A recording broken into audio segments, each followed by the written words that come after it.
Hi friends, అందరికీ కూడా ఇంక మట్టి పాత్రను అయితే ఢిల్లీలో తీసుకున్నానండి. మట్టి పాత్రలో ఏమేమి చేశాను అనేది నెక్స్ట్ వీడియోలో పోస్ట్ చేస్తాను. ముందుగా ఈ మట్టి పాత్రను క్లీన్ చేసుకుందాం రండి.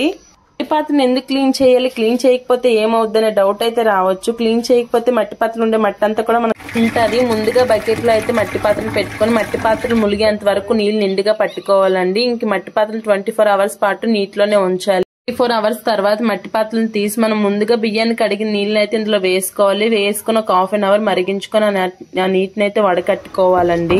మరిగించుకున్నట్లయితే అందులో ఉండే అంత మట్టి కూడా నీట్ గా పోతుంది. వడకట్టుకున్నాక ఈ మట్టి పాత్రను అయితే మనం ఎండలో పెట్టుకోవాలి. ఆరేంత వరకు కూడా ఎండలో అయితే ఉంచుకోవాలండి. ఇదిగోండి ఎండలో అయితే పెట్టుకున్నాను. పోయాక ఈ మట్టి పాత్రలో మనం ఏ ఆయిల్ అయినా యూజ్ చేయొచ్చండి. మనకు నచ్చిన ఆయిల్ అయితే వేసుకొని నీట్ గా కూడా మొత్తం అప్లై చేసుకోవాలి. లోపల వైపు మొత్తం కూడా చూస్తున్నారు కదా వీడియోలో, ఇలా అయితే మొత్తం కూడా మనం అప్లై చేసుకోవాలి. అప్లై చేసుకున్నాక మనం ఈ పాత్రలో వండుకున్నట్లయితే మనకి ఎటువంటి సైడ్ ఎఫెక్ట్స్ కూడా ఉండవండి. ఇలా అయితే క్లీన్ చేసి వీడియో మీకు హెల్ప్ అవుద్దని అనుకుంటున్నాను. వీడియో నచ్చితే లైక్ చేయండి, సబ్స్క్రైబ్ చేసుకోండి. ఈ పాత్రలో ఏం చేస్తానని నెక్స్ట్ వీడియోలో పోస్ట్ చేస్తా. Bye bye.